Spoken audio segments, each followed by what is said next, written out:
اہل بیتہ الطیبین الطاہرین المعصومین المظلومین السلام علی الحسین وعلی اولاد الحسین وعلی اصحاب الحسین الذین بذلوا مہجہم دون الحسین علیہ السلام صلوات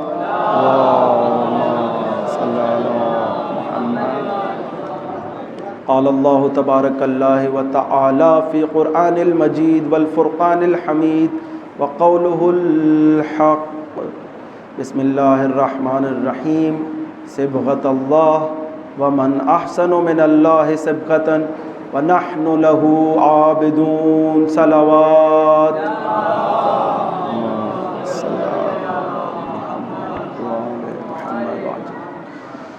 عزیزان گرامی قدر، عزاداران مظلوم کربلا، آج 3 محرم ہو گئی۔ یہ وقت کہ جو قبولیت کا وقت ہے، یہ وقت کہ جو پاکیزگی کا وقت ہے، یہ وقت کہ جو روحوں کی تطہیر کا وقت ہے، بہت تیزی کے ساتھ ہمارے ہاتھوں سے گزرتا جا رہا ہے۔ اور عزیزان گرامی قدر، خدا کہ ہاں وقت کی خاص اہمیت ہے۔ اس سال خداوند عالم نے ہماری روحوں پر کرم کیا کہ ہم نے اس محرم کو درک کیا، لیکن جس طریقے سے یہ وقت گزرتا جا رہا ہے، دل یہ کہہ رہا ہے کہ کیا ابھی تک میں نے حسین کے لیے کوئی آنسو بہایا ہے؟ کیا میں نے حسین کے لیے بکا کی ہے؟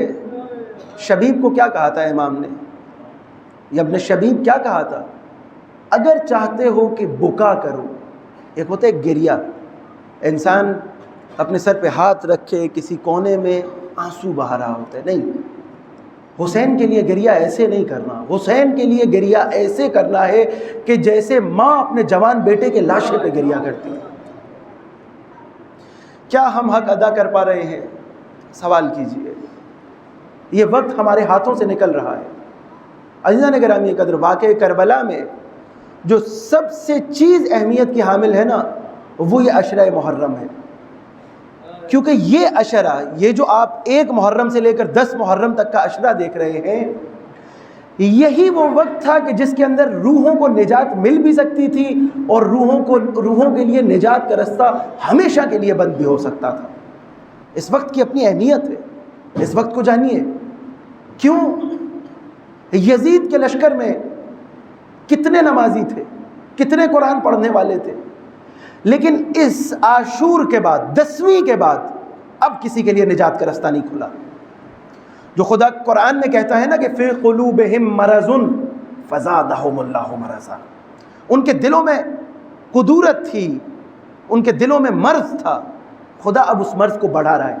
10ویں کے بعد یہ رستہ یہ دروازہ بند ہو گیا۔ 10ویں تک جس نے حسین کے خیمے میں آنا تھا، حسین نے دروازے کھلے رکھے تھے، لیکن حل من ناصر ینصرنا کی صدا کے بعد اب یہ دروازے بند ہو گئے۔ عزیزان گرامی قدر، ہمارے پاس بھی یہ ایام عزا اپنی روحوں کو تطہیر کرنے کا وقت ہے۔ یہ وقت ہاتھ سے گزر نہ جائے۔ جب یہاں بات آئی ہے تو میں کہتا چلوں، عاشورہ کے دن کتنے شہداء نے قربانی دی؟ 72 شہداء نے قربانی دی نا، اپنا گھر بار لوٹا دیا امام حسین کے لیے۔ لیکن اس کے بعد ایک اور تحریک بھی شروع ہوئی، توابین کی۔ بزرگ جانتے ہیں یہ توابین کون تھے؟ انہوں نے کہا ہم نے توبہ کرنی ہے۔ توبہ کس چیز سے کرنی ہے؟ کہ جب امام حسین علیہ السلام ہمیں بلا رہے تھے تو ہم نے امام حسین کا ساتھ نہیں دیا۔ انہوں نے کہا اب ہم توابین ہیں، ہم توبہ کریں گے۔ یہ ہمیشہ کالے کپڑے پہنے رکھتے تھے۔ عزیزان گرامی قدر، میں بتا رہا ہوں، دیکھیے، سچا عزادار اگر بننا ہے تو وقت کی اہمیت ضروری ہے۔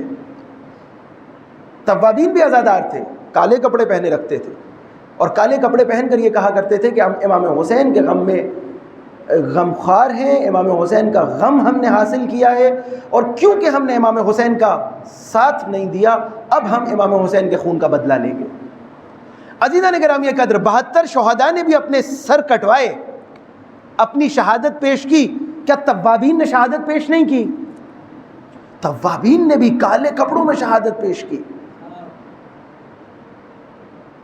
لیکن کیا ماجرا ہے کہ ابھی میں آپ سے 72 شہداء کے بارے میں پوچھوں تو آپ اپنا سر اٹھا کے فخر سے 72 شہداء کا بتائیں گے، لیکن جب میں توابین کے بارے میں پوچھوں گا تو آپ میں سے کوئی نہیں بتا پائے گا کہ وہ کون تھے، انہوں نے کیا کیا، وہ کیسے تھے، وجہ کیا ہے. 72 شہداء کی کیا نکات ہے کہ جس کی وجہ سے وہ آج بھی ہمارے دلوں میں بستے ہیں، اور توابین کے اندر وہ کون سی نقص تھا، وہ کون سا عیب تھا کہ جس کی وجہ سے توابین کا نام نہیں لیا جاتا، حالانکہ توابین نے بھی امام حسین کے لیے جان دی ہے. عزیزان گرامی قدر، اگر میں اس بات کو سمیٹوں، اس بحث کو سمیٹوں، تو صرف ایک چیز ہے کہ جو توابین کو 72 شہداء سے مبرہ کرتی ہے، 72 شہداء کو توابین سے مبرہ کرتی ہے، اور وہ ہے وقت کی اہمیت. خدا آپ سے وقت پر لبیک چاہتا ہے. توجہ ہے میرے محترم حضرات؟ کیا کہنے، سلامت رہیے. خدا چاہتے ہیں کہ آپ وقت پر لبیک کہیں. حسین صدائے حل بن ناصر ینصرنا بلند کر رہے ہیں اور آپ لبیک نہیں کہہ رہے. اس کے بعد آپ 2 دن کے بعد آ کے لبیک کہہ رہے ہیں. حسین کو آپ کے لبیک کی ضرورت نہیں ہے. حسین کو اس وقت لبیک کی ضرورت ہے. تو عزیزان گرامی قدر، توابین نے بھی اپنی جانیں امام حسین کے لیے نچھاور کی، اپنی جانیں دے دیں، لیکن توابین نے وقت کا خیال نہیں رکھا. جب وقت پہ امام زمانہ کو، زمانے کے امام کو لبیک کہنا تھا، لبیک نہیں کہا. اس کے بعد امام کو ان کی شہادتیں نہیں چاہیے. امام کو اس وقت شہادت چاہیے تھی جب امام پکار رہے تھے، کیونکہ وقت پر لبیک نہیں کہا. عزیزان گرامی قدر، اس زمانے میں بھی آج حسین کا بیٹا منتقم کربلا، منتقم خون حضرت زہرا سلام اللہ علیہا، صلی اللہ محمد، ہم سے وقت پر لبیک چاہتے ہیں. ایسا نہ ہو کہ ہم وہ وقت گزار دیں اور پھر زمانے کا امام مسلم کی طرح تنہا رہ جائے. تو عزیزان گرامی قدر، یہ وقت کی اہمیت، اس وقت کی اہمیت کا خیال یہ تربیت سے حاصل ہوتا ہے. اور تربیت کیسے حاصل ہوتی ہے؟ تربیت ایسے حاصل ہوتی ہے کہ آپ اپنے امور زندگی میں خود کو بھی شامل کر رہا ہوں، میرے سے بھی کوتاہی ہوتی ہے، لیکن عزیزان گرامی قدر، اگر آپ کے امور زندگی وقت پر ہوں گے تو آپ ہر چیز وقت پر کریں گے. جس کی سب سے بڑی مثال نماز ہے کہ اگر آپ کی نماز وقت پر ہے، آپ وقت پر خدا کو لبیک کہتے ہیں، جب خدا کی اذان کی آواز آتی ہے اللہ اکبر، اگر آپ وقت پر لبیک کہتے ہیں، میں خود کو بھی شامل کر رہا ہوں، میری بھی نماز ہو سکتا ہے کبھی دیر سویر ہو جائے، لیکن عزیزان گرامی قدر، اگر ہماری وقت پر نمازیں ہو جائیں، خدا کی آواز پر ہمیں پہلی آواز پر لبیک کہنا آ جائے، تو ہم محشور ہوں گے 72 شہداء کے ساتھ، توابین میں سے قرار نہیں پائیں گے. توجہ ہے کہ ہم بعد میں کہیں کہ ہاں اب ہمیں بات سمجھ میں آئی کہ امام حسین حق پر تھے. نہیں، ضرورت نہیں ہے. ضرورت اس وقت تھی کہ جب اہل حرم نے خیمے لگا دیے تھے، ضرورت اس وقت تھی. عزیزان گرامی قدر، یہ کربلا کا واقعہ جو میں نے پہلے دن بھی کہا کہ یہ آئین زندگی ہے.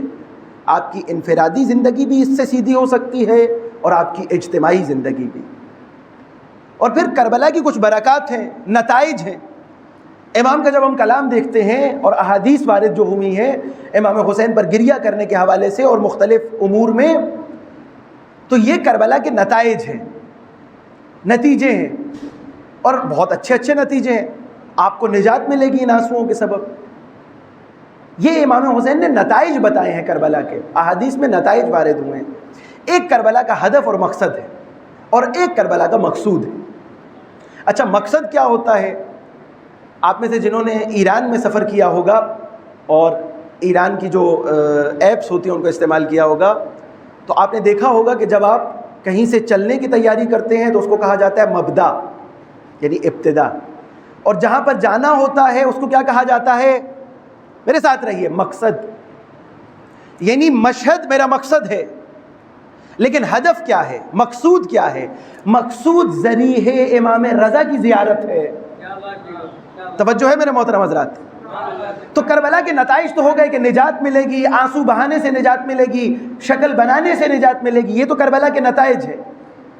کربلا کا مقصد کیا ہے؟ کربلا کا مقصد، میں بھی اپنے موضوع سے اس کو متصل کروں گا، کربلا کا مقصد اقامہ دین ہے، کہ جو امام حسین جا بجا، وہی جو خطبہ منہ میں نے آپ کو سنایا کل، ایک فضیلت وہاں سے بتائی، اس خطبہ منہ میں امام بتا رہے ہیں کہ میرا مقصد اگر قیام ہوا تو اس کا مقصد کیا ہوگا؟ اس کا مقصد اسلام کی سربلندی ہے، یعنی اقامہ دین، یعنی دین کو جو بھلا دیا گیا ہے، لوگوں نے دین کو جو ہے، دین کی اصل کو اور اساس کو ختم کر دیا ہے، اس کو درست کرنا میرا مقصد ہوگا۔ اور مقصود کیا ہوگا؟ عزیزان گرامی قدر، وہی جو میں نے سرنامہ کلام میں آیت رکھی، صبغۃ اللہ، خدا کے رنگ میں رنگ جانا، لقاء اللہ، لقاء الہی، لقاء الہی امام کا مقصود ہے، خدا کے رنگ میں رنگ جانا، اور پھر جو کربلا سے متمسک ہو جائے اس کو خدا کے رنگ میں ڈھال دینا، یہ امام کا مقصود ہے، لقاء الہی، لقاء ربی۔ اب آپ اگر ظاہری طور پر دیکھیں تو واقعہ کربلا میں امام حسین کو شہید کر دیا گیا۔ میں نے کیا کہا تھا؟ امام کیا کرنے جا رہے ہیں؟ امام اپنا وظیفہ انجام دینے جا رہے ہیں۔ امام یہ نہیں چاہتے کہ میں میدان جیت جاؤں، لیکن اگر امام حسین علیہ السلام کے کوفی ساتھ دے دیتے تو کیا امام حسین ایسے ہی لوگوں کو جینے دیتے؟ نہیں، ظلم اور جور کی حکومت کا خاتمہ کرتے امام ظلم اور جور کی حکومت کا خاتمہ کرتے، یزید کی حکومت کا خاتمہ کرتے۔ تو کیا اگر یزید کی حکومت کا خاتمہ کر دیتے تو اس کے بعد کیا ہوتا؟ اس کے بعد ضروری ہوتا کہ امام حکومت قائم کرے۔ تو عزیزان گرامی قدر، یہ سارے التزامات ہیں، لیکن ظاہری طور پہ آپ نے دیکھا کہ امام حسین نے اپنی جان کو نچھاور کر دیا خدا کے لیے۔ امام نے اپنا وظیفہ انجام دیا، کیوں؟ کیونکہ مقصد اقامہ دین تھا، لیکن ہدف اور مقصود اقامہ دین ایسے نہیں تھا کہ امام حکومت قائم کر دے، مقصود امام کا یہ تھا کہ میں اپنا وظیفہ انجام دوں، پھر جو خدا چاہے لقاء لبی میں میں اپنے رنگ میں رنگ جاؤں۔ یا علی یا علی یا علی، اللہم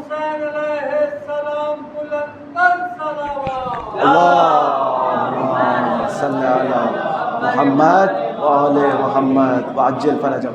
تو امام لقاء ربی کے لیے جا رہے تھے، خدا کا وظیفہ انجام دینے جا رہے تھے کربلا میں، اور امام نے اس وظیفے کو احسن طریقے سے انجام دیا۔ کیوں؟ کیونکہ میں نے کل بھی کہا کہ وہ جو میں نے آیت پڑھی تھی کہ کل شیء ہالک الا وجہہ، ہر چیز ہلاک ہو جائے گی سوائے خدا کے چہرے کے۔ وہ خدا کا چہرہ کون ہے؟ امام جعفر صادق نے فرمایا نحن وجہ اللہ الذی یؤتی اللہ منہ، ہم ہیں خدا کے وہ چہرے، ہم ہیں خدا کی وہ نشانیاں، ہم ہیں خدا کی وہ تجلیاں کہ جو اس کائنات میں نور خدا کو منعکس کر رہی ہیں۔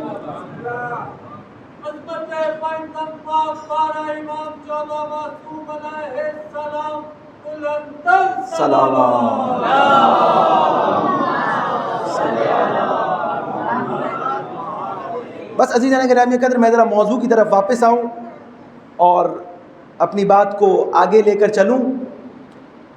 کل بات یہاں پہ چھوڑی تھی کہ خداوند عالم نے اپنے آپ کو پہچانوانے کے لیے اور اپنی تمام تر صفات کو اس عالم میں ظہور دینے کے لیے اہل بیت کو تخلیق کیا۔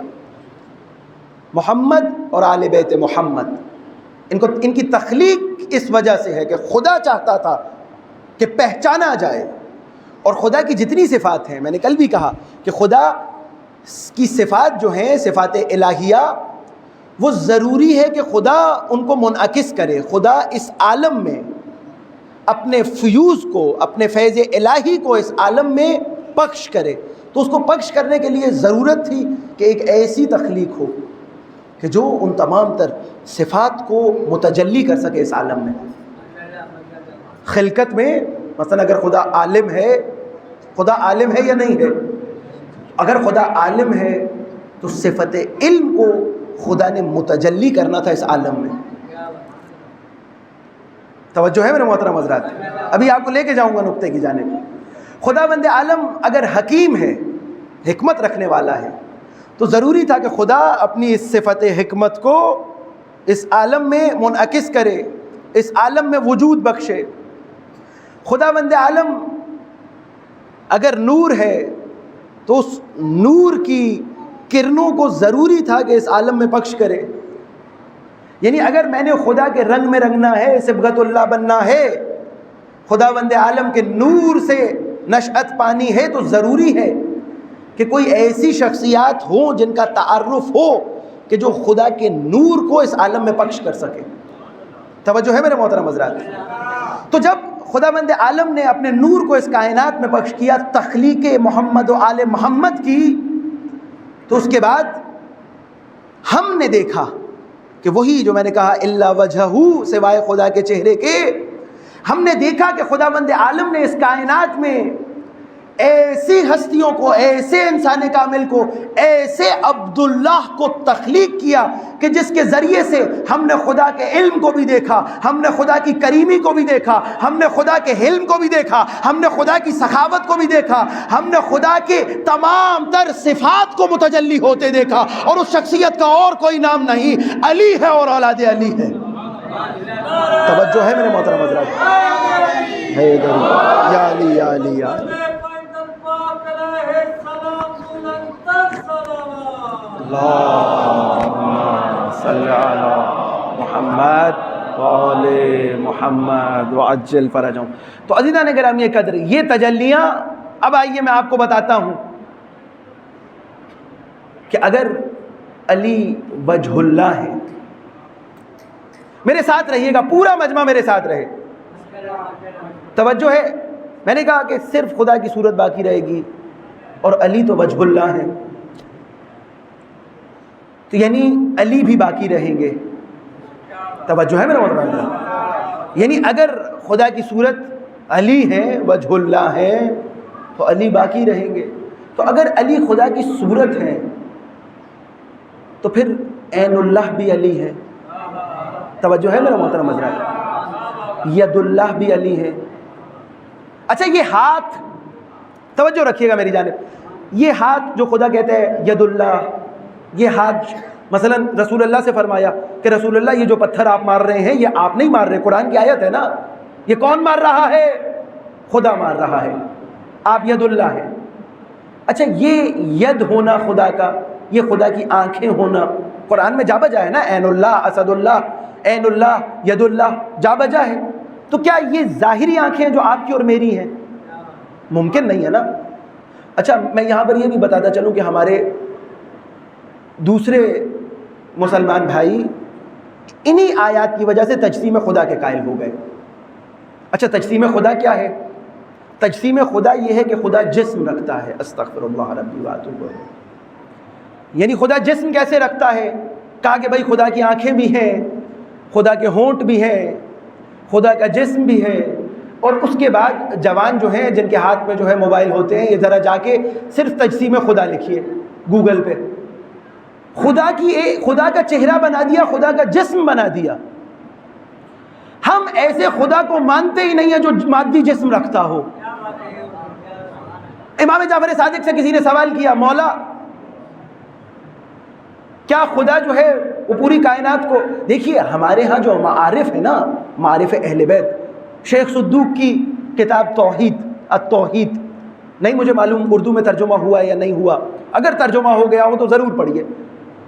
اس میں جو خدا کو بیان کیا ہے، مسئلہ بتاؤں کیا آتا ہے؟ جب ہم علی کے فضائل پڑھتے ہیں نا تو بہت ساری زبانیں بولنے لگ جاتی ہیں، ارے یہ کیا کہہ دیا علی کے بارے میں، ارے یہ کیا کہہ دیا۔ مسئلہ علی کا نہیں ہے، مسئلہ تمہاری سوچ کا ہے، کیونکہ تم نے اپنے خدا کو اتنا چھوٹا بنایا ہے، جب ہم علی کو بڑا کرتے ہیں وہ تمہارے خدا کے برابر میں آ جاتا ہے۔ توجہ ہے میرے محترم حضرات؟ یا علی یا علی یا علی، مسئلہ یہاں پر ہے۔ مسئلہ یہ ہے کہ تمہارا خدا چھوٹا ہے، ہمارا علی تو بہت بڑا ہے۔ تو عزیزان گرامی تجسیم خدا کے قائل ہو گئے۔ اب ایک سوچنے سمجھنے والا انسان کیا یہ سوچ سکتا ہے کہ خدا کا کوئی جسم ہوگا، خدا کے ہونٹ ہوں گے، خدا کے کان ہوں گے؟ خدا تو نور ہے، خدا عالم مادہ سے تعلق نہیں رکھتا، کیونکہ جو چیز تھوڑی مشکل ہو رہی ہے گفتگو، لیکن ساتھ رہیے گا کیونکہ یہی ممبر ہے، یہ اوپن یونیورسٹی ہے کہ جس کے ذریعے سے ہم نے معرفت اہل بیت کو پہنچانا ہے آپ تک۔ اگر کوئی چیز مادی صورت میں ہو تو گزر زمان کے ساتھ وہ پرانی ہو جاتی ہے. کیا خدا کبھی پرانا ہو سکتا ہے؟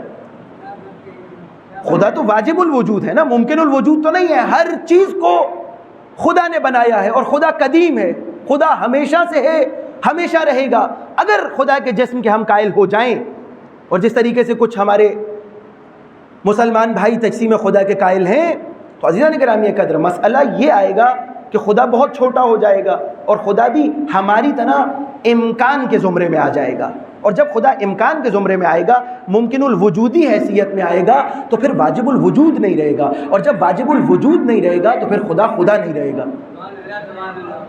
کیوں؟ کیونکہ تسلسل لازم آئے گا. اگر کوئی ممکن الوجود ہے تو وہ کسی اور کے ساتھ متصل ہے، دوسرا کسی اور کے ساتھ متصل ہے، یعنی ایک لائن بنتی جائے گی. میں متصل ہوں کسی اور کے ساتھ، مثلا مجھے کس نے بنایا؟ فلانے نے. فلانے کو کس نے بنایا؟ فلانے نے. تو یہ قاعدتاً فلسفی قاعدے کی رو سے درست نہیں ہے، کیونکہ یہ تو کبھی لائن ختم ہی نہیں ہوگی. بتائیے کیا ختم ہوگی کبھی یہ لائن؟ فلانے نے فلانے کو بنایا، فلانی چیز نے فلانی چیز کو بنایا، تو یہ کہاں تک جائے گی؟ ضروری ہے کہ اس امکان کے زمرے سے نکل کر ایک ایسی ہستی بھی ہو کہ جو اپنے وجود میں خود وجود رکھتی ہو، وہ واجب الوجود ہو. جب وہ واجب الوجود ہوگی تو یہ جو لائن میں بنا رہا ہوں امکان کے زمرے کی، یہ جا کے ختم ہو جائے گی واجب الوجود پر کہ سب کو تخلیق کرنے والا وہ ہے. تو عزیزان گرامی قدر، معارف اہل بیت جہاں ہمارے ہاں اس مقام پہ بیان ہوتے ہیں، وہیں پہ ہمارا خدا بہت بڑا ہے. التوحید شیخ صدوق کی پڑھیے، دیکھیے امام جعفر صادق نے خدا کی کیا فضیلتیں بتائی ہیں، خدا کے بارے میں کیا کہا ہے. صحابی حشام امام کے پاس آئے، وہی جو روایت پڑھنے لگا تھا، کہا مولا ذرا بتائیے کہ خدا خالق ہے. صفات خدا، صفات، کیونکہ صفات کی ساتھ رہنا ہے، کیونکہ صفات خدا کی بات ہو رہی ہے. میں نے کہا کہ صفات خدا جو ہے وہ منعکس ہوتی ہیں انسانوں میں، اور انسانوں کے اندر جو سب سے بڑی شخصیات ہیں، جو تجلی الہی ہیں، وہ اہل بیت کی ذوات مقدسہ ہیں. تو اب یہ صفات کے حوالے سے حشام نے سوال کیا امام جعفر صادق سے کہ کیا خدا جو ہے وہ خالق ہے، کیا خدا عالم ہے، کیا خدا بصیر ہے؟ امام نے کہا بالکل، خدا عالم ہے، خدا خالق ہے، خدا بصیر ہے. لیکن امام چاہتے تھے، کیونکہ حشام جو ہے امام کے بہت پڑھنے والے صحابی ہیں، کیونکہ حوزہ علمیہ کی بنیاد رکھنے والے میرے مولا امام جعفر صادق ہیں، فقہ جعفریہ سے ہم منسلک ہیں. تو امام چاہتے تھے کہ سیر علمی میں حشام کا کیونکہ درجہ بالا ہے، کیونکہ درجہ بلند ہے، اس کو معراج کروائیں. امام نے کہا حشام، خدا عالم نہیں ہے، خدا خالق نہیں ہے، خدا بصیر نہیں ہے. حشام پریشان ہو گئے، کہا مولا ہمیشہ سے یہی سنتے آئے ہیں، خدا عالم ہے، خدا خالق ہے، خدا. امام نے کہا ہاں وہ اپنی جگہ درست ہے، لیکن میں تمہیں سیر علمی تمہارا کسی جانب لے کے جانا چاہ رہا ہوں. کہا مولا بتائیے، دس بستہ. کہا خدا عالم نہیں ہے، خدا علم محض ہے. خدا خالق نہیں ہے، خدا خلقت محض ہے. خدا بصیر نہیں ہے، خدا بصارت محض ہے. کیوں؟ کیونکہ اگر خالق کہو گے تو فاعل کی طرف مشکل ہو رہا ہے. ایک مرتبہ درود پڑھیے محمد آل محمد پر صلی اللہ. بس یہ 2 منٹ کی زحمت ہے، مجھے تمام کرنے دیجئے. کہا کہ خالق اگر کہو گے تو ایک صفت ہوگی خلق کی صفت، یعنی خلق کرنے کی صفت، بنانے کی صفت، اور ایک فاعل ہوگا یا نہیں ہوگا، ایک بنانے والا ہوگا اور ایک خود خلق کی صفت ہوگی. کتنی چیزیں ہوں گی؟ ایک یا دو؟ 2 چیزیں ہوگی نا، ایک خود صفت اور ایک خود فاعل. فاعل الگ، صفت الگ. امام نے کہا دیکھو، اگر خالق کہو گے عام فہم میں کہہ سکتے ہو، لیکن جب خدا کو سمجھنا ہے، معرفہ الہی سے اور ہمارے در سے متمسک ہونا ہے، تو یہ خالق ہونے کی صفت الگ ہے، خالق ہونا، فاعل ہونا الگ ہے، خلق کی صفت الگ ہے. جب ان دونوں کو ایک دوسرے کے اوپر لاؤ گے تو یہ ایک شے نہیں رہے گی، یہ 2 شے ہو جائیں گی. اور خدا صرف واحد و یکتا و احد ہے، یعنی خدا خالق نہیں ہے، خدا عالم نہیں ہے، خدا علم محض ہے. اس کی ذات سے صفات جدا نہیں ہے، بلکہ وہ خود ذات میں صفات رکھتا ہے. توجہ ہے میرے محترم حضرات؟ اب یہ فلسفی نکات ہیں، میں نے یہاں بڑی جلدی سے بیان کر دی، اس کے پیچھے پوری بحثیں ہیں، فلسفی اس کے اوپر بحث کرتے ہیں امام کے ایک ایک جملے پہ، کیونکہ کلام الامام امام الکلام، امام کا کلام تمام تر کلاموں کا امام ہوتا ہے، تو فلسفی اس میں بحث کرتے ہیں، اس میں بہت ساری بحثیں ہیں کہ جو مطرح ہوتی ہیں۔ تو جب آپ کا خدا اتنا بڑا ہوگا تو تب آپ کو علی کے فضائل ہضم ہوں گے، اس کے علاوہ علی کے فضائل ہضم نہیں ہو سکتے کیونکہ خدا چھوٹا ہو جاتا ہے۔ تو عزیزان گرامی قدر، یہ علی علیہ السلام خداوند عالم کی صورتوں کو، خداوند عالم کے صورت کو اس جہان میں منعکس کر رہے ہیں، خدا کی تجلی ہے۔ کیسے ہے تجلی؟ اچھا میں نہیں کہہ رہا، ابھی میرے ذہن میں واقعہ آ گیا، بتاتا چلوں۔ خدا کی آنکھ ہے علی، خدا کا چہرہ ہے علی، ہم نے اقرار نہیں کیا، سب نے اقرار کیا ہے۔ بتاؤں کیسے؟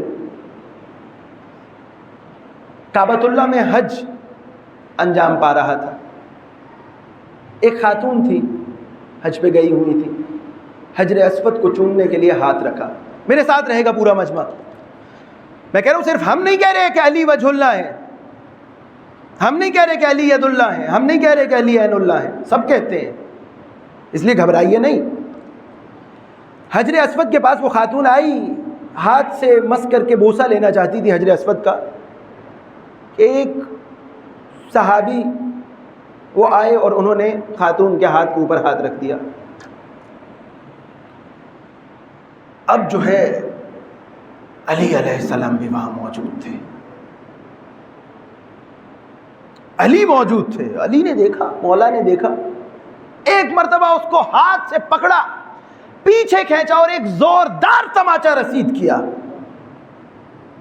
جب تماچا رسید کیا تو وہ پریشان ہو گیا، اس سے کہا میں ابھی شکایت کروں گا خلیفہ وقت، دوسرے خلیفہ کا دور تھا، دوڑتا ہوا گیا خلیفہ کے پاس، دوسرے خلیفہ کے پاس، کہا کہ علی نے مجھے تھپڑ مارا، علی نے مجھے تماچا مارا، علی کو سزا دیجئے، علی نے مجھے تماچا مارا، چلا رہا تھا۔ اب خلیفہ دوم نے اس کی طرف دیکھا اور کہا کہ میں علی کو کچھ نہیں کہوں گا۔ کہا کیوں؟ علی نے مجھے تماچا مارا ہے، تم خلیفہ وقت ہو، حد کا اجرا کرو۔ کہا نہیں میں علی کو کچھ نہیں کہہ سکتا۔ کہا کیوں نہیں کچھ کہہ سکتے؟ کہا کہ مسئلہ یہ ہے کہ عین اللہ خدا کی آنکھوں نے تمہیں دیکھا ہے اور ید اللہ خدا کے ہاتھ نے تمہیں تماچا مارا ہے۔ یا علی یا علی یا علی، صلوات صلی علی محمد وآل محمد۔ تو عزیزان گرامی قدر، یہ ہم نہیں کہہ رہے وجہ اللہ ہے علی اس کائنات میں، ید اللہ ہے علی، عین اللہ ہے علی، تمام تر خدا کی صفات کو تجلی کر رہے ہیں علی اور اہل بیت علی۔ اسی لیے تو جب امام علی علیہ السلام سے شب ضربت ساسا بن سوہان نے سوال کیا کہ مولا ذرا بتائیے میں کچھ پوچھنا چاہتا ہوں، اور میں یہ بھی بتاتا چلوں کہ مولا علی نے، اگر آپ کتابوں کو اٹھائیں تو یہ جو آپ سنتے ہیں نا کہ سلونی سلونی قبل ان تفقدونی، مولا نے زندگی میں 14 مرتبہ یہ کہا ہے، 14 مرتبہ۔ میں نے کیا کہا تھا اگر موضوع سے مرتبط کروں، رنگ خدائی میں ڈھلنا ہے، رنگ خدائی میں ڈھلنے کے لیے ضروری ہے کہ کسی ایسے کی پیروی کی جائے کہ جو خدا کے رنگ کو جانتا ہو۔ اگر وہ خدا کے رنگ کو جانتا ہوگا تو وہ آپ کی رہنمائی کر سکے گا۔ پھر میں نے بتایا کہ وہ رنگ کیسا رنگ ہے کہ خدا کی صفات کو انسان اپنے اندر تجلی کرے، اور میں نے کہا کہ تمام تر صفات الہی کو جو شخصیات تجلی کرتی ہیں وہ اہل بیت کی شخصیات ہیں، ساتھ ہے نا میرے؟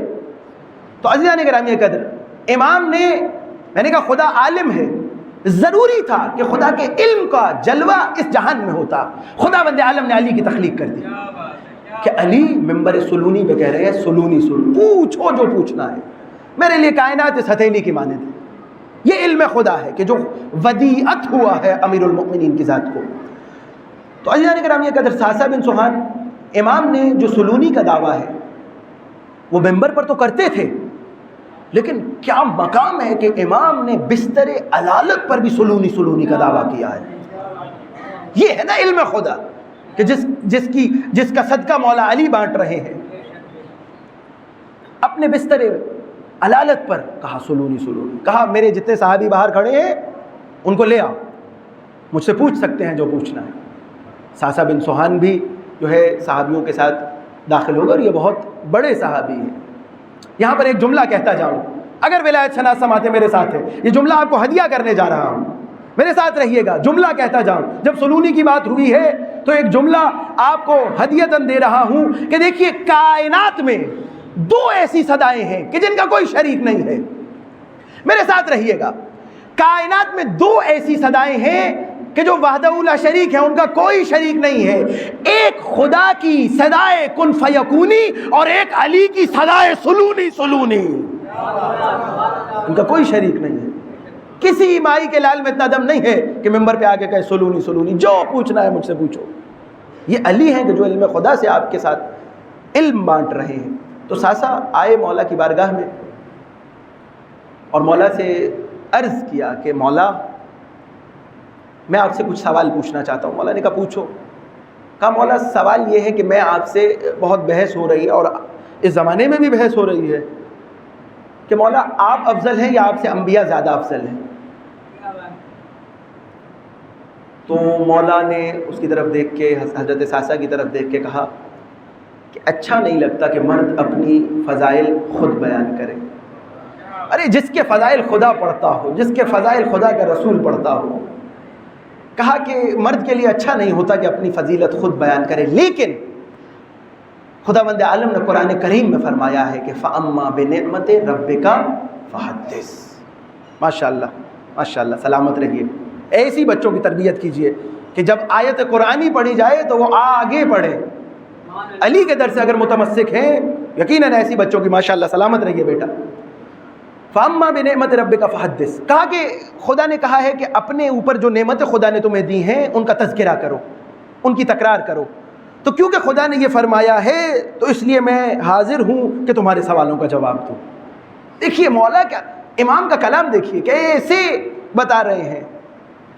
کہا مولا بتائیے آپ افضل ہیں یا موسیٰ، آپ افضل ہیں یا ابراہیم، آپ افضل ہیں یا عیسیٰ؟ مولا نے کہا خدا کی قسم میں علی ان سب سے زیادہ افضل ہوں۔ کل میں نے خطبہ منہ فضائل علی بزبان امام حسین بیان کیے تھے، آج فضائل علی بزبان امام علی۔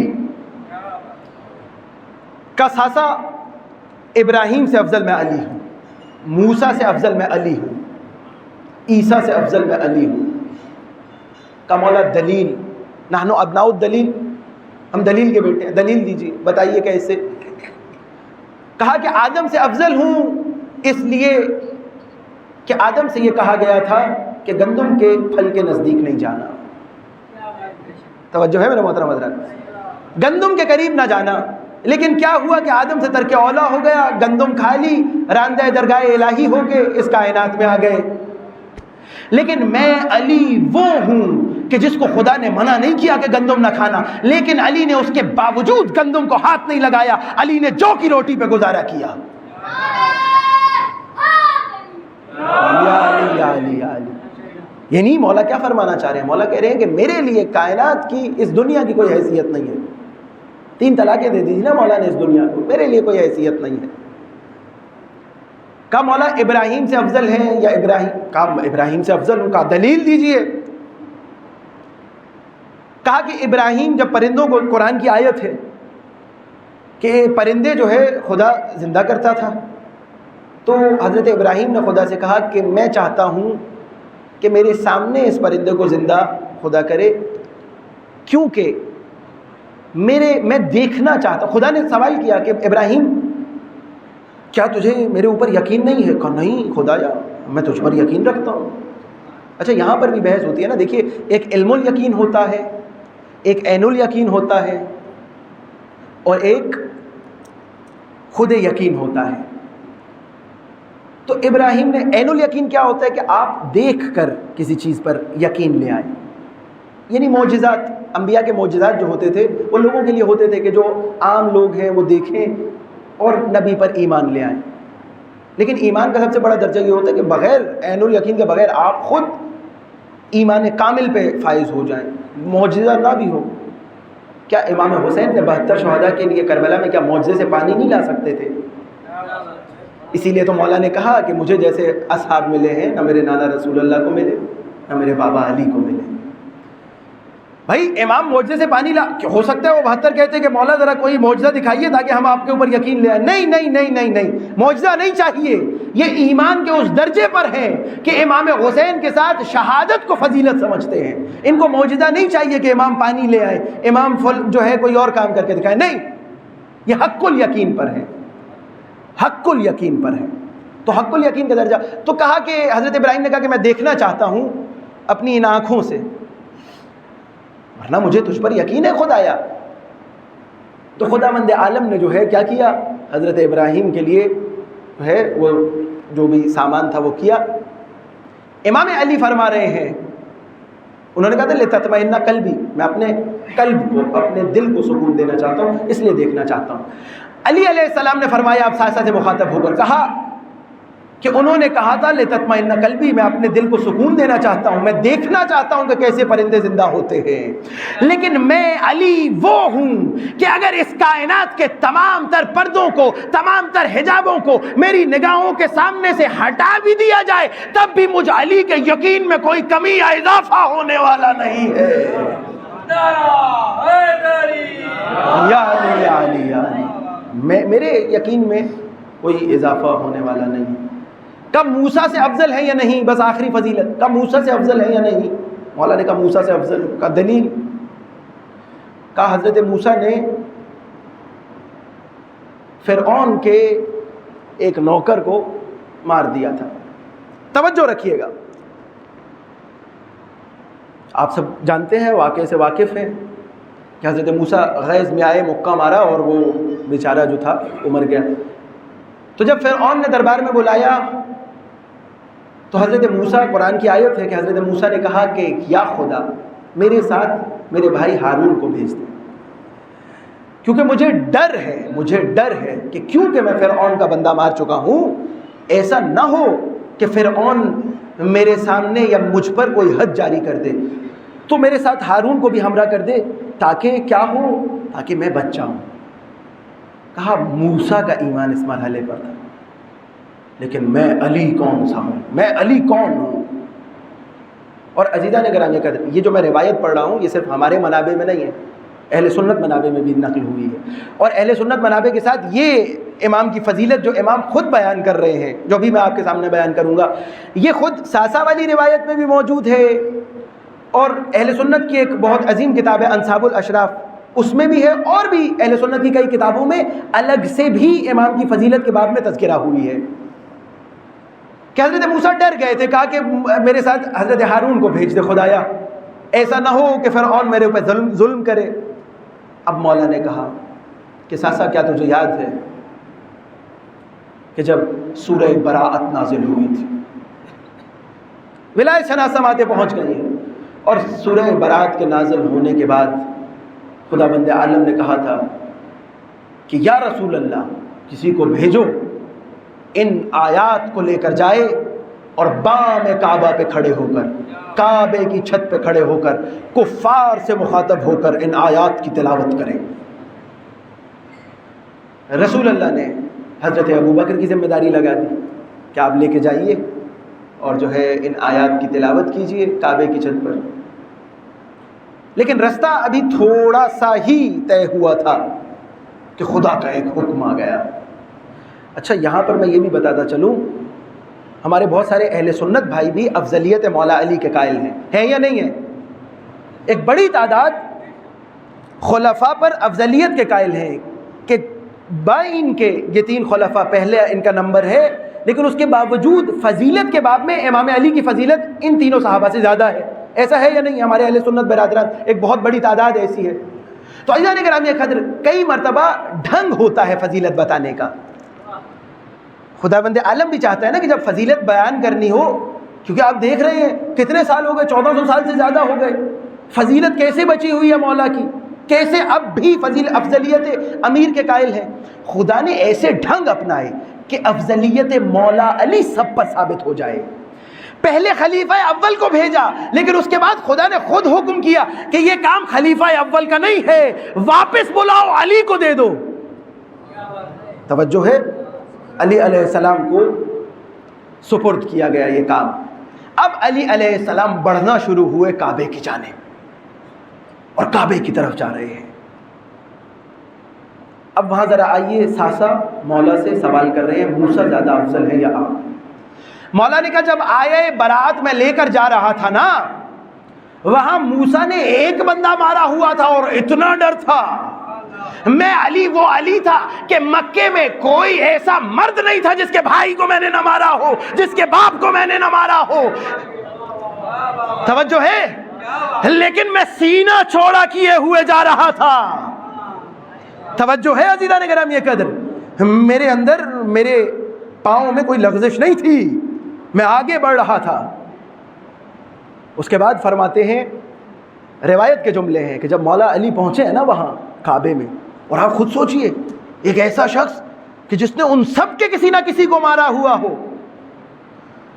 اور سنانے بھی کیا جا رہے ہیں، کوئی اچھی بات سنانے نہیں جا رہے، عذاب کی وعید دینے جا رہے ہیں کہ اسلام پر آ جاؤ ورنہ عذاب الہی نازل ہوگا۔ یعنی اتنی سخت بات یہ زیب دیتی ہے حیدر کرار کو۔ اب جب وہاں پہ پہنچے تو روایتوں کے جملے ہیں کہ مولا نے اپنے ہاتھ اٹھا لیے، اور روایت کے جملے ہیں کہ وہ تمام تر مجمع جو طواف کعبہ میں مصروف تھا، ایک مرتبہ بھیڑوں کی طرح چھٹنا شروع ہوا، بھیڑوں کی طرح چھٹتا گیا۔ میرے مولا بام کعبہ کے قریب پہنچے اور بام کعبہ پہ چڑھ گئے، ایک مرتبہ آیات کی تلاوت کی۔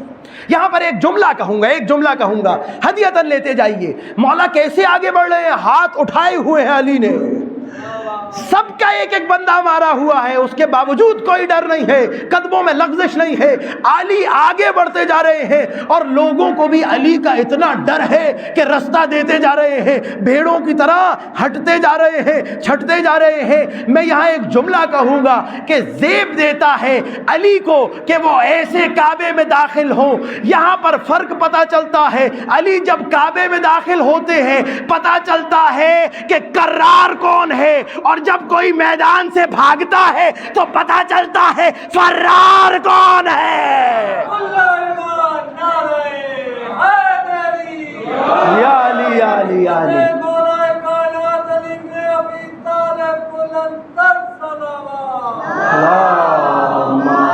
صلی اللہ، سلامت رہیے آپ۔ توجہ ہے میرے محترم حضرات، یہ نہیں پتہ چل رہا ہے میدان میں علی ایسے وارد ہو رہے ہیں، دلیل ہے کہ کرار ہے علی۔ عزیزان گرامی قدر، یہ خود علی علیہ السلام کی یہ فضیلتیں، یہ امام کا سلونی کہنا، یہ علم خدا ہے کہ جو امام کے پاس آیا ہے، یہ رنگ خدا ہے، یہ خدا کا ایک رنگ ہے علم کی صورت، ایک رنگ ہے حلم کی صورت، ایک رنگ ہے سخاوت کی صورت، ایک رنگ ہے بخش دینے کی صورت۔ بخشش کس کا کام ہے؟ بخشش خدا کا کام ہے۔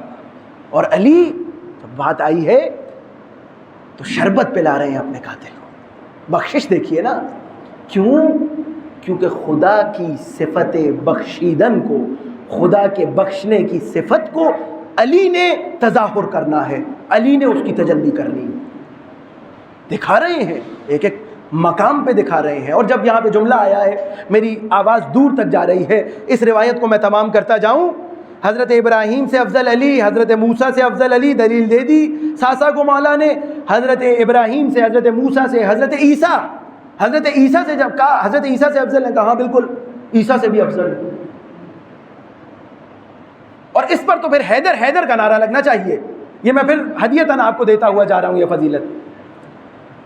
کہا عیسیٰ سے افضل ہوں، کہا کہ مولا دلیل، وجہ، کہا کہ دیکھو عیسیٰ کی ماں بیت المقدس میں موجود تھی۔ اچھا، قبلہ پہلے بیت المقدس تھا۔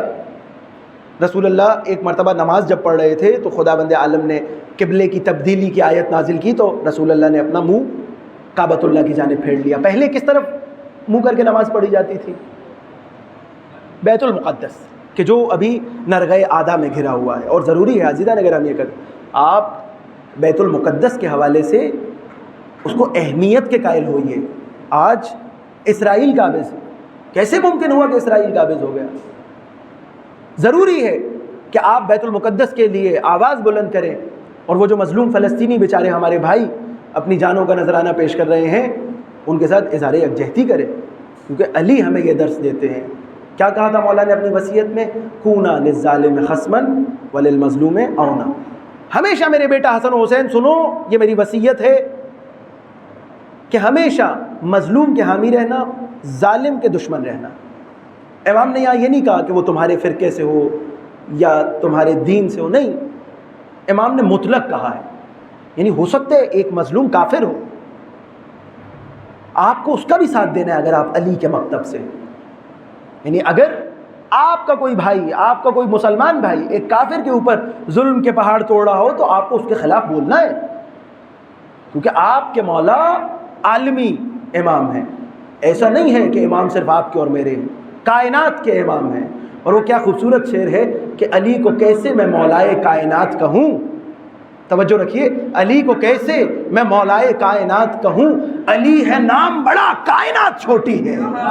علی ہے نام بڑا، کائنات تو کائنات کے عوالم کے امام ہیں، تو وہ ایک کافر کے بھی امام ہیں اور وہ بھی ہدایت پا جائے. تو امام آپ سے چاہتے ہیں کہ ہمیشہ ظالم کے مخالف اور مظلوم کے حامی رہیں.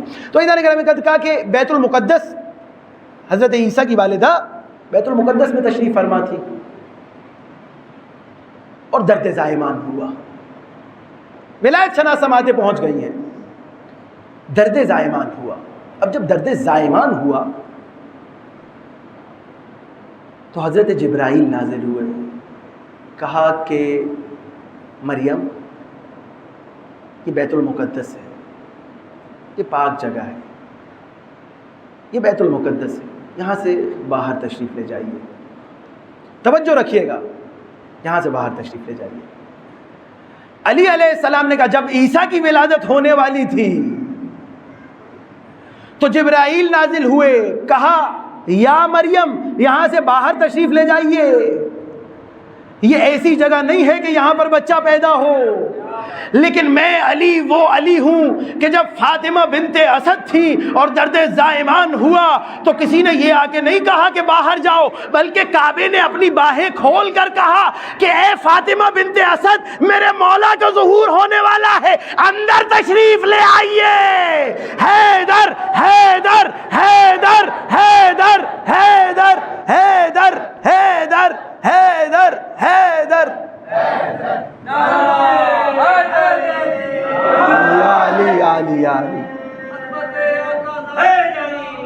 یا علی اللہم صلی علی محمد. کیا کروں، اسی روایت پر پوری مجلس تمام ہو گئی، لیکن فضیلت امیر ہے. آخر میں اس نے سوال کیا کیا آپ افضل ہیں یا حضرت محمد صلی اللہ علیہ وآلہ وسلم؟ محمد. یہاں پر ایک مرتبہ میرے مولا کے چہرے کا رنگ تبدیل ہوا، اور چہرے کا رنگ تبدیل ہوا ساسا کی طرف دیکھ کر کہا خبردار، انا عبد من عبید محمد، محمد سے افضل ساسا میں محمد کے غلاموں کا ایک غلام ہوں. کیا کہنے میرے مولا کے. یہ ہوتا ہے فضیلت اپنی جگہ پر. ایک نور ہے حضرت محمد و علی کا، لیکن کیونکہ مراتب کا فرق ہے، لحاظ ہے مراتب کا. کہا انا عبد من عبید محمد، میں محمد کے غلاموں میں سے ایک ہوں، میں محمد کا غلام ہوں. تو عزیزان گرامی قدر، علی علیہ السلام، اہل بیت علیہ السلام منعکس کر رہے ہیں خدا کے نور کو اس جہان میں. کس طریقے سے؟ یہ تمام تر تجلیاں ہیں. اور جب بات یہاں تک آ گئی ہے، ایک جملہ کہہ کے میں منزل مصائب پر جاؤں گا. مجھے نہیں پتا وقت کتنا باقی ہے، کیونکہ میں نے ابتدا میں وقت نہیں دیکھا تھا. تو عزیزان گرامی قدر، یہ جملہ کہہ کے میں انشاءاللہ منزل مصائب کی جانب جاؤں گا کہ ساتھ رہیے گا میرے، کیونکہ آپ سننے والے ہیں اس لیے سنا رہا ہوں. توجہ ہے. تو علی علیہ السلام کے ساتھ ایسا ہوا ہے، اگر میں جملہ کہوں، کہ جس طریقے سے مسلمان مال غنیمت لوٹنے کے لیے بڑا کرتے تھے نا، علی کی فضیلتوں کو بھی مال غنیمت کی طرح لوٹ لیا گیا۔ اب کوئی فضائل کی کتاب اٹھا کے دیکھیے، اہل سنت، اہل تشیع، کسی فرقے کی، مسلمانوں کی کوئی کتاب اٹھا کے دیکھیے، فضیلت کے باب میں جائیے، اور فضیلت کے باب میں اگر علی سے زیادہ کسی کی فضیلت نکل آئے تو میں امامہ اتار دوں گا۔ ہے ہی نہیں، موجود ہی نہیں ہے۔ جو چند فضیلتیں بیان کی گئیں، بنائی گئیں، گڑھی گئیں، وہ بھی امیر شام کے دور میں، کیونکہ امیر شام کیا حکومت سب کچھ نہیں کر سکتی؟ بتائیے مجھے، توجہ ہے میرے محترم حضرات؟ حکومت سب کچھ، ابھی آپ بتائیے پاکستان میں کس کی حکومت ہے؟ اچھا آپ لوگ تو کہیں گے فوج کی حکومت ہے نہیں، ظاہری طور پر ایک حکومت ہے، لیکن جو باطنی طور پر حکومت ہے اس سب سے آپ واقف ہیں۔ کیا وہ حکومت سب کچھ نہیں کروا سکتی؟ کر نہیں لیا ابھی تک جو کچھ کروانا تھا؟ خود بتائیے نا، دیکھ رہے ہیں آپ، جو ہم جس کا اسٹیبلشمنٹ کہتے ہیں، کیا اسٹیبلشمنٹ جو چاہتی تھی وہ ہوا یا نہیں ہوا؟ ہم نے گالیاں دی، ہم نے برا بھلا کہا، ہم نے فوش دی، ہم نے سب کچھ کیا، احتجاج کیا، لیکن جو وہ چاہتے تھے وہی ہوا، وہی ہوا۔ کسی کو جیل میں ڈال دیا، کسی کو جیل سے نکال دیا، کوئی باہر تھا اسے واپس بلا لیا، جو واپس آیا ہوا تھا اس کو باہر بھیج دیا۔ ایسا ہی ہوا ہے نا، یعنی حکومت، جس کے ہاتھ میں حکومت ہے وہ سب کچھ کروا سکتا ہے۔ تو امیر شام کے دور سے تو حکومت بنو امیہ کے پاس رہی، تو آپ مجھے بتائیے انہوں نے کیا کیا نہیں کیا ہوگا؟ آپ اس زمانے میں دیکھ رہے ہیں کیسی کیسی احادیث گھڑوائی گئی ہوں گی، کیا کیا نہیں کیا گیا ہوگا، سب کچھ کیا گیا۔ لیکن اس کے باوجود علی کی فضیلتیں ایسا سورج تھیں، ایسا آفتاب تھی کہ انہوں نے پوری کوشش کی علی کی فضیلتیں کم کرنے کی، لیکن اس کے باوجود بھی علی آج بھی ماہتاب کی طرح دمک رہا ہے۔ حکومت ان کی، فوجیں ان کی، اسلحہ ان کا، لیکن پھر بھی نام علی کا باقی ہے۔ تو علی کے ساتھ، مولا کے ساتھ امام کے القابات کو بھی چڑھایا گیا مال غنیمت کی طرح۔ بدر کا نام کیا تھا؟ جنگ بدر کا نام یوم الفرقان تھا یا نہیں تھا؟ تھا یا نہیں تھا؟ یوم الفرقان، فرق کرنے والا روز۔ بدر کا ہیرو کون ہے؟ توجہ ہے میرے محترم حضرات؟ فرق کرنے والا روز۔ یہ میں ایک ایک جملہ کہوں گا اور اس کے بعد انشاءاللہ ہدیتاً ایک جملہ دے کے انشاءاللہ منزل مصائب پر میرے ساتھ رہیے گا۔ جتنی سماعتیں مجھے سن رہی ہیں توجہ اس جانب رکھیے۔ بدر کا نام تھا یوم الفرقان، فرق کرنے والا روز، صحیح ہے؟ مباہلہ کیا تھا؟ صداقت کی گواہی تھی یا نہیں تھی؟ میرے ساتھ رہیے گا، جو سماعتیں میرے ساتھ نہیں رہیں گی ہو سکتا ہے جملہ ضائع کر دے۔ مباہلہ کا روز کیا تھا؟ صداقت کی گواہی تھی، سچائی کی گواہی تھی۔ کون کون تھا؟ نفس پیغمبر وہاں موجود تھا یا نہیں تھا؟ علی موجود تھے یا نہیں تھے؟ موجود تھے۔ قرآن کی آیت ہے۔ اس کے بعد آپ مجھے بتائیے کہ خیبر میں جب سب سورما سب کچھ کر چکے، اس کے باوجود رسول اللہ نے علم کس کے ہاتھ میں دیا؟ کس کے بارے میں فرمایا کہ کل میں علم اس کو دوں گا جو کرار ہوگا، جو فرار نہیں ہوتا ہوگا، جو رجل ہوگا، مرد۔ کہا یا نہیں کہا؟ اس قلعے کو یہودیوں کے جو اتنا بڑا تھا کس نے فتح کیا؟ مولا علی نے۔ عزیزان گرامی قدر، اب میں جملہ دینے جا رہا ہوں ہدیتاً، ذہن میں رکھیے گا۔ یوم الفرقان کون سا روز ہے؟ بدر کا روز۔ بدر کا ہیرو کون ہے؟ علی۔ اور علی تو ایسا فرق کرنے والا ہے، ایسا فرق کرنے والا ہے کہ ہماری کتابوں میں نہیں، اہل سنت منابع میں بھی آیا ہے کہ علی، رسول اللہ فرمایا کرتے تھے کہ اگر کسی کو پہچاننا ہو نا کہ وہ مومن ہے یا منافق تو ذرا اس کے سامنے علی کا ذکر چھیڑ دو۔ اگر چہرے پر بل آ گیا تو منافق ہے، اگر چہرہ کھل اٹھا تو مومن ہے۔ ایسا ہے یا نہیں؟ تو بتائیے سب سے بڑا فرق کرنے والا کون ہے؟ علی ہے یا نہیں ہے؟ علی ہے۔ فرق کرنے والا علی ہے، حق و باطل میں فرق کرنے والا علی ہے۔ بدر کا ہیرو علی ہے۔ جنگ مباہلہ کے اندر صداقت کی گواہی دینے، خدا کی صداقت کی گواہی دینے، خدا کی سچائی کی گواہی دینے جو گیا ہے وہ علی ہے، نفس پیغمبر۔ اس کے بعد خیبر کا قلعہ فتح کرنے والا علی ہے۔ اب میں ہدیتاً آپ کو ایک جملہ دینے جا رہا ہوں، اس کو ساتھ لے کے جائیے گا اور انشاءاللہ لطف اندوز ہوں گے۔ عزیزان گرامی قدر، اگر میں ان تمام تر چیزوں کو ایک جملے میں سما دوں تو میں یوں کہوں گا کہ بدر کا فاروق اعظم ہے علی۔ ابھی میں نے دلیل دی، بدر کا فاروق اعظم ہے علی، خیبر کا غنی ہے علی، اور مباہلہ کا صدیق اکبر ہے علی۔ یا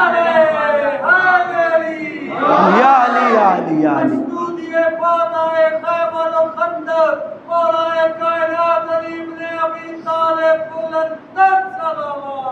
اللہم صلی علی، سلامت رہیے، آپ کی ولایت شناس سماعت نظر رہیں۔ جو گواہی خدا کی صداقت کی گواہی دے اس کو زیب دیتا ہے صدیق اکبر ہونا۔ توجہ ہے میرے محترم حضرات؟ لیکن صداقت کی گواہی دینے صرف علی نہیں تھے، ساتھ چادر عصمت بھی تھی، اور چادر عصمت کے ساتھ دو چھوٹے چھوٹے بچے بھی تھے، ایک کا نام حسن تھا، ایک کا نام حسین تھا۔ کیسا گھرانہ ہے، کیسا گھرانہ ہے، اور کیسا بکھرا ہے، ایسا بکھرا ہے کہ یہ تطہیر کے سائے میں پلنے والا حدیث کسا کا کنبہ، ان میں سے ایک مدینے میں ہے، ایک کربلا میں ہے۔ کیسے بکھرے ہیں یہ گلشن تطہیر، یہ گلشن رسالت ایسا بکھرا کہ ایک کربلا میں ہے، ایک مدینے میں ہے، اور بکھرنا بھی ایسا تھا کہ دونوں کا استقبال آگ سے کیا گیا۔ کبھی چادر تطہیر کے دروازے پر آگ لے کر کوئی ملعون آیا، اور کبھی زینب کے خیموں کی طرف آگ لے کے ایک ملعون آیا۔ عزیزان گرامی قدر، اپنی آوازوں کو آزاد چھوڑ دیجئے۔ آج 3 محرم ہے، جم کے گریہ کیجئے، مولا کو بتائیے میں آپ کا عزادار ہوں۔ عزیزوں، 3 محرم اصحاب امام حسین سے مخصوص ہے۔ کوفے میں صحابی امام سعید بھی تھے، اور یہ سعید جو ہے امام کے صحابیوں میں سے تھے۔ کوفے والوں نے تو بے وفائی کر دی، لیکن اس بے وفا کوفے میں کچھ ایسے وفادار بھی تھے جو حکومت کے اس کرفیو میں رستہ ڈھونڈ رہے تھے حسین ابن علی تک پہنچنے کا۔ سعید کی ماں گھر سے کچھ لینے نکلی تو باہر دیکھا کہ فوج تیار کی جا رہی ہے۔ قریب جا کے پوچھا کہ یہ فوج کس لیے تیار ہو رہی ہے؟ کہا حسین کربلا میں تنہا ہے، یہ فوج حسین کے خلاف تیار ہو رہی ہے۔ ایک مرتبہ تڑپ گئی سعید کی ماں، کہا میرے مولا آقا سے لڑنے کے لیے فوج تیار ہو رہی ہے۔ اکلوتا بیٹا ہے سعید، آپ جانتے ہیں مائیں اگر میری آواز سن رہی ہیں اور باپ خود اکلوتے بیٹے کی محبت آپ جانتے ہیں۔ ایک مرتبہ سامان چھوڑا، دوڑتی ہوئی آئی سعید کی ماں، کہا سعید تمہارے مولا سے لڑنے کے لیے کوفہ میں ابن زیاد لشکر تیار کر رہا ہے۔ کہا ماں حکم دے میں جاؤں مولا کی نصرت کے لیے۔ کہا سعید چلا جا، سعید مجھے بیٹا نہیں چاہیے ایسا جو میرے وقت کے امام کی نصرت نہ کر سکے۔ ایک مرتبہ سعید کو بھیج دیا، کہا سعید تو جا میرے مولا کی نصرت کے لیے یہاں سے چلا جا۔ ایک مرتبہ سعید گھوڑے پر سوار ہو کے میرے مولا کے لیے، اور تازہ شادی کی ہے سعید نے، تازہ شادی کی ہے۔ اب دیکھیے کیسے امام کے چاہنے والے ہیں۔ کہا کہ سعید تو جا تو رہا ہے، تیری زوجہ کو نہ پتہ چلے، کیونکہ اگر تیری زوجہ کو پتہ چل گیا تو ہو سکتا ہے کہ وہ تجھے روک لے، تیری نئی شادی ہوئی۔ ایک مرتبہ کمرے میں حجرے میں زوجہ وارد ہوئی سعید کی۔ کہا سعید کیا ہوا، کہاں کی تیاری ہے؟ کہا میرا مولا کربلا کے میدان میں تنہا ہے، میں اپنے مولا کی نصرت کے لیے جانا چاہتا ہوں۔ دیکھ تو میری زوجہ ہے، تیرا حق ہے، لیکن دیکھ مجھے روکنا نہیں، میں نہیں رک سکوں گا، میں اپنے مولا کی نصرت کروں گا۔ کہا سعید تو نے سوچ کیسے لیا کہ میں تجھے روکوں گی؟ میں تو خود یہ چاہتی ہوں کہ تو جا اور میرے مولا کی نصرت کر۔ میں تو یہ اپنے زیور جو تو نے مجھے ڈالے تھے اور جو میرے گھر والوں نے دیے، میں یہ زیور لے کر آئی ہوں کہ تیرا زادِ سفر ہو جائے اور تو میرے مولا کی نصرت کر سکے۔ ایک مرتبہ سعید تیار ہوئے، سعید کو بھیج دیا۔ اسی طریقے سے ایک اور صحابی امام کے ہانی ابن عروہ نکلے ہیں کہ جن کو پکڑ لیا گیا۔ ایک اور صحابی جو کئی عجیب صحابی ہیں، ہانی حضرت وہب کلبی، عزیزان گرامی قدر، وہب کلبی عیسائی ہے۔ امام کا قافلہ جا رہا ہے، ساتھ زوجہ ہے وہب کلبی کے اور ساتھ ماں ہے، عیسائی ہے، کوئی تعلق نہیں ہے، نہیں پتہ کون ہے۔ جب امام علیہ السلام کا یہ قافلہ جا رہا ہے تو رستے میں وہب کلبی کے خانوادے کے ساتھ امام کی ملاقات ہوئی، اور علماء بیان کرتے ہیں کہ 10ویں کے دن وہب کلبی 17ویں دن میں تھے اسلام کے، یعنی صرف 17 دن ہوئے، اور اتنا پاک۔ حسین روحوں سفینہ نجات ہے میرے مولا، روحوں کو پاک کر دیتے ہیں، ایسا پاک کیا کہ 17واں دن ہے لیکن عصر عاشور، اس عاشورہ کے دن اپنی جان دینے کے لیے وہب کلبی موجود ہے۔ اور کیسے؟ ایسے کہ وہب کلبی اپنی ماں سمیت، اپنی زوجہ سمیت مسلمان ہو رہے ہیں۔ اور کربلا کے میدان میں جب وہب کلبی پہنچے ہیں تو عجیب قربانی ہے وہب کلبی کی۔ اصحاب حسین کا تذکرہ کم ہوتا ہے ممبروں سے، سنیے عزیزان گرامی کر، عجیب قربانی ہے۔ زوجہ بھی ساتھ ہے، والدہ بھی ساتھ ہے، اور زوجہ اور والدہ وہب کلبی جتنی ایمان کی مالک ہیں، مائیں جانتی ہیں کہ اپنے لخت جگر کو میدان میں بھیجنا کتنا سخت ہوتا ہے۔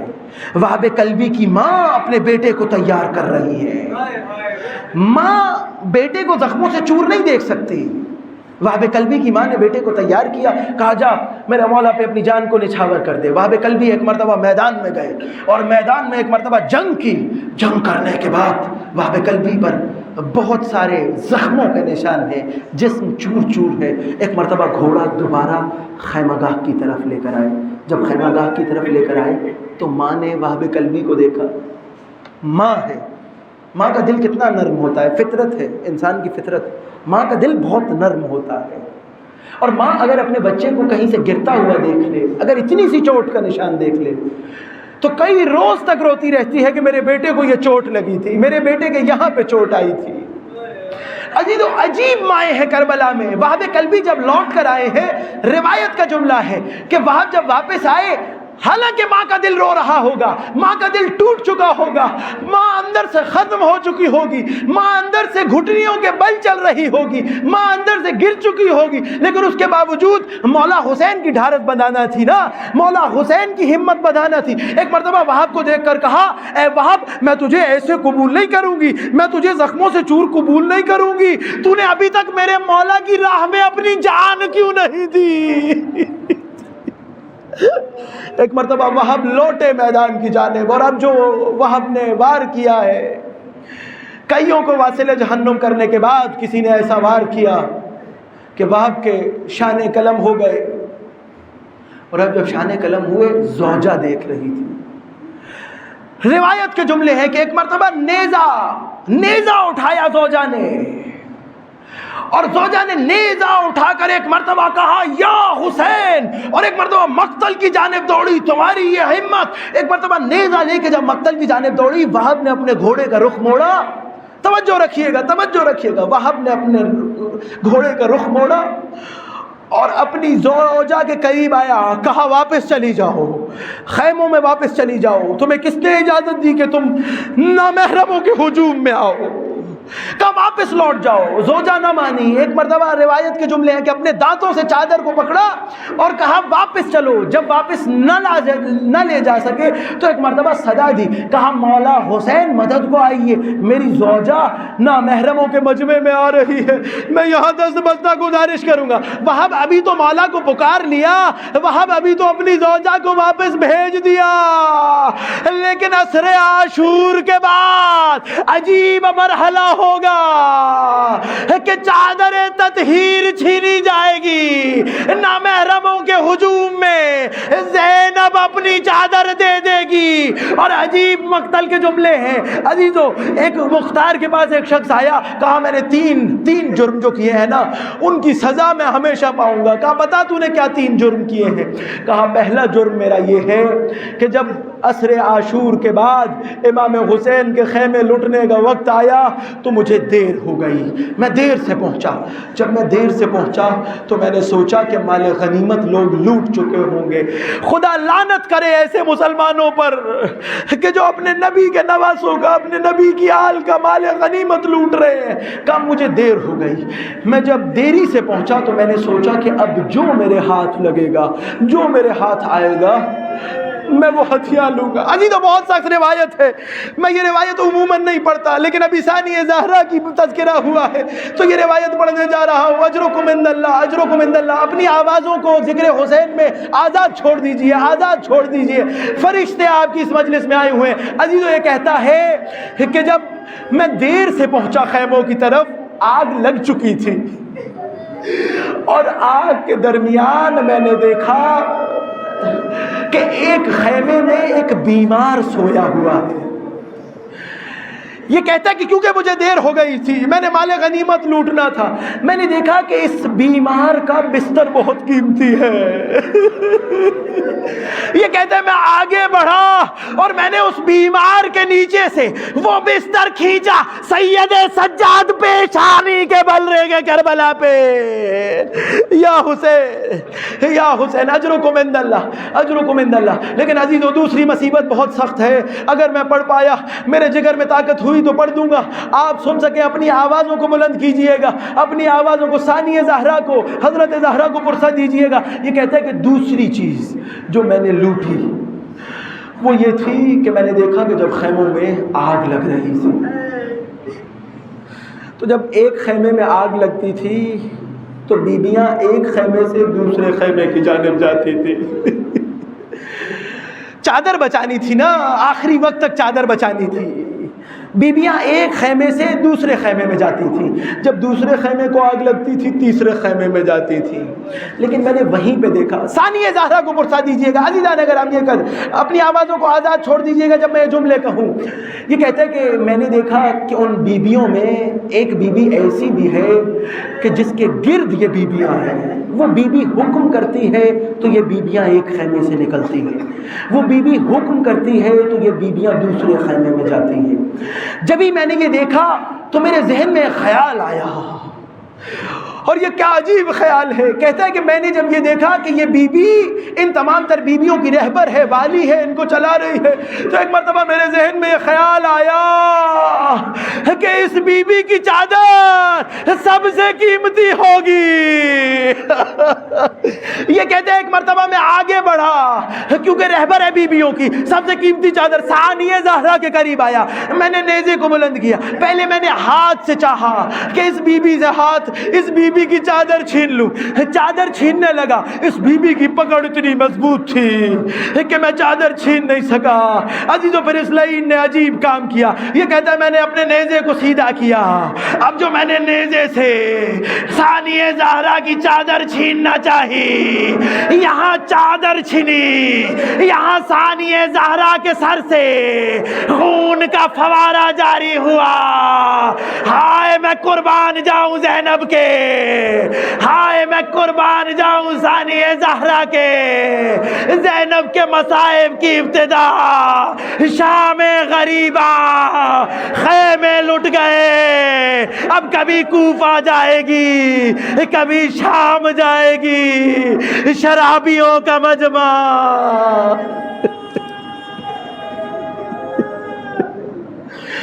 الا ولعنت اللہ علی القوم الظالمین وسیعلم الذین ظلموا آل محمد ای منقلب ینقلبون۔ ماتم حسین۔